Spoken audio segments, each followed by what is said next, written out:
Kenese lona Mataupu se fulu.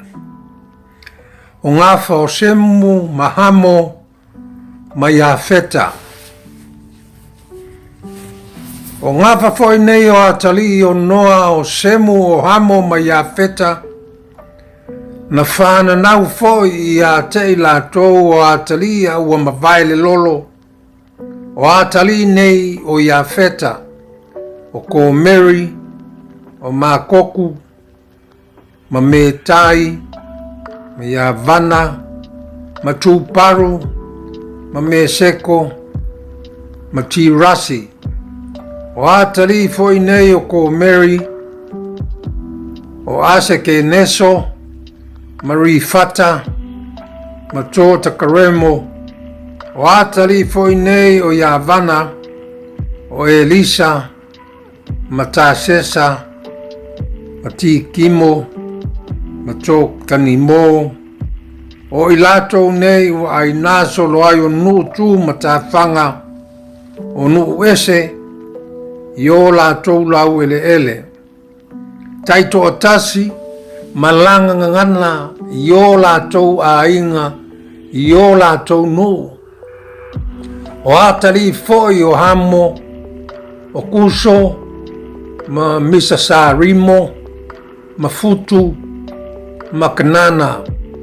O atali foi o kuso, o sepa, ma ia vila, ma sapeta, ma rakama, ma sapeteka. O atali foi o rakama, o se epa, ma titana. Whana wa foi e kuso ri marota, o ia foi na amata o na whai maatari ma losi ile la lolangi. O le ma losi foi o ia i tuli manu i luma o Yehova. O le mea lea ua whape aile upu. E pei o ni marota le ma losi i tuli manu i luma o Yehova. O le pongai foi o na ma lo papelu, ma a reka, ma a kata, ma kalene, ile nuu o se nara.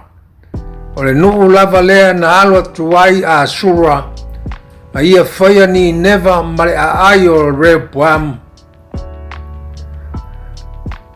Makala, ma re sena, e ile vao ni neva makala, o le a ai tele lea. Whanawa foi e mi saralimo o tangata luti, matangata a nama, matangata leapi, matangata na fatutui, matangata pateruse, matangata kaselui, sa tupu ai Filistia, matangata karafotori.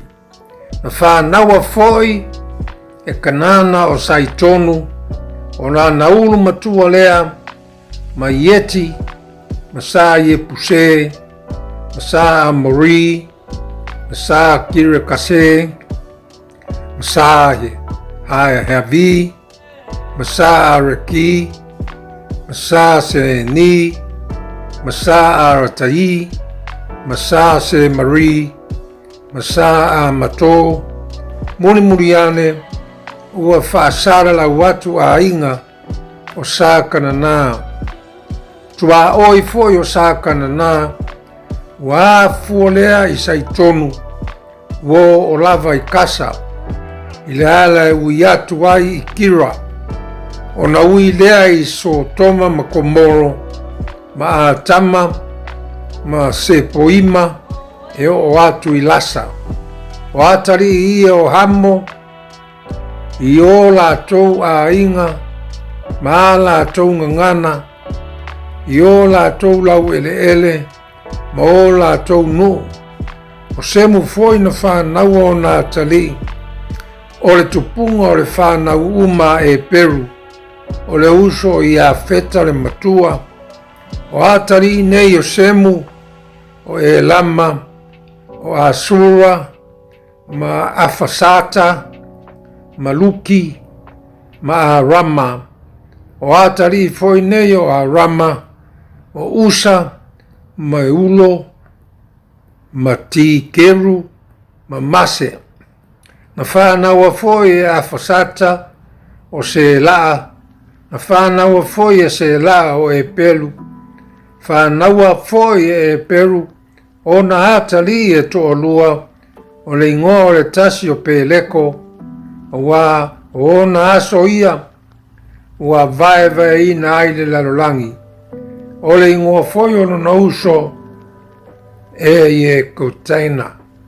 Na whānaua e oke tana o ale mo tata ma sale fo ma asa mo beta ma ya ra.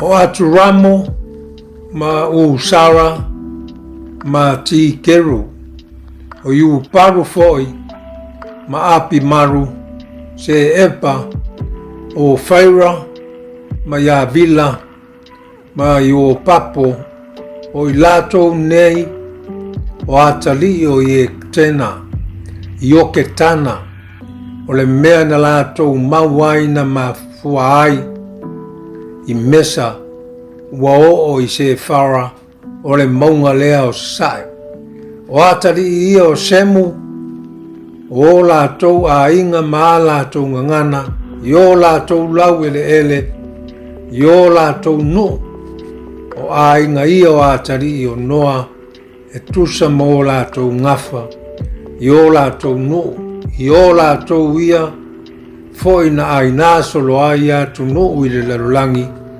ina uamba vai le lolo.